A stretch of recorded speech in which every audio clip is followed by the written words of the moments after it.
Hello everyone, welcome to Glitch Sip. In this video, I'm going to show you how to get a new code in the Forge.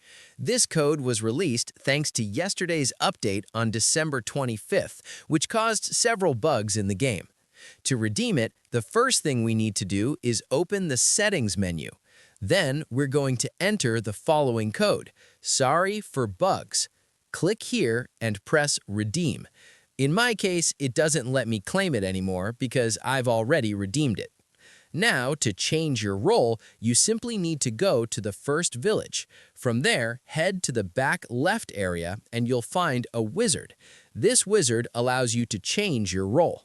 As I mentioned before, I've already redeemed the code, and thanks to these role spins, I managed to get one of the mythic roles, which in this case is Dragonborn. As you can see, I don't have any spins left, but I do have this new role, which honestly is a great one.